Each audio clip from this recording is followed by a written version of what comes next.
Assalamualaikum warahmatullahi wabarakatuh.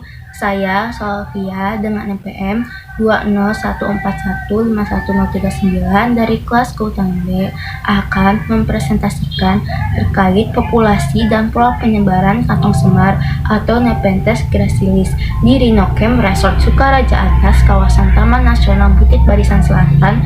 Referensi jurnal oleh Sartika, Agus Setiawan, dan Jani Master. Di dalam presentasi kali ini akan ada pendahuluan, metode penelitian, isi, dan kesimpulan. Berikut merupakan gambaran dari kantong semar. Pertama ada pendahuluan, di mana Nepenthes merupakan tumbuhan bawah yang mempunyai kemampuan memangsa serangga insectivore species pitcher plant, sehingga digolongkan sebagai tumbuhan karnivora dan umumnya hidup pada tanah miskin hara. Penelitian ini bertujuan untuk mengetahui populasi dan pola penyebaran Nepenthes gracilis di Rhinochems Resort Sukaraja Atas, kawasan TNBBS. Informasi mengenai jenis dan pola penyebaran Nepenthes di kawasan TNBBS masih belum mencukupi. Selanjutnya ada metode penelitian, di mana penelitian ini dilaksanakan pada bulan Februari 2016 di Rhinochems Resort Sukaraja Atas TNBBS. Alat yang digunakan dalam penelitian ini adalah GPS, kamera digital, alat tulis, buku identifikasi, tali rapia, patuk kayu, termometer, hygrometer, pH meter, tensiometer, laptop, dan data atau kerja. Metode yang digunakan dalam penelitian ini adalah transek garis berpetak yang penempatannya secara purposive sampling sebanyak 120 petak. Contoh yang tersebar dalam 6 transek dengan masing-masing transek memiliki 20 petak.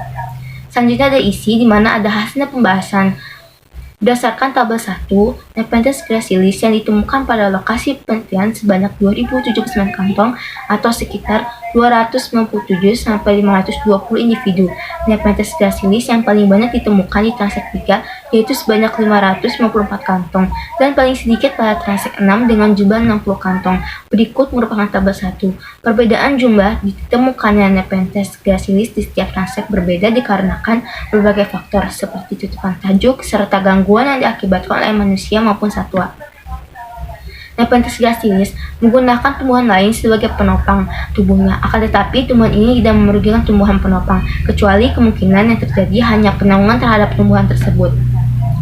Dalam mendeskripsikan kelimpahan suatu vegetasi, menurut Kusuma, pada tahun 1997, suatu komunitas tumbuhan memerlukan 3 macam parameter penting, yaitu kerapatan, frekuensi, dan indeks nilai penting. Data kerapatan dan frekuensi dapat dilihat pada tabel 2. Terdapat 20 petak yang tersebar dalam masing-masing transek dan pada setiap petak jumlah kantong yang ditemukan tidak sama. Seperti pada transek 1 terdapat 7 petak yang terdapat Nepenthes gracilis yaitu sebanyak 161 kantong. Begitu juga pada transek 2 terdapat 15 petak yang terdapat Nepenthes gracilis yaitu sebanyak 442 kantong. Terdapat 3 pola penyebaran, yaitu penyebaran secara acak, penyebaran secara seragam, dan penyebaran secara bergerombol. Pola penyebaran secara bergerombol adalah pola yang paling sering diamati dan merupakan gambaran utama bagi makhluk hidup karena telah memenangkan lingkungannya.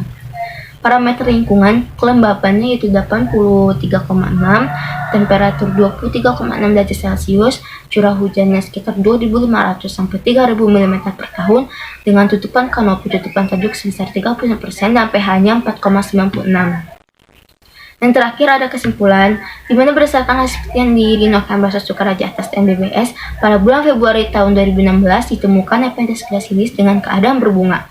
Terdapat sebanyak 2079 kantong atau 297-520 individu dengan persentase 60% Nepenthes yang menutupi lokasi petak penelitian.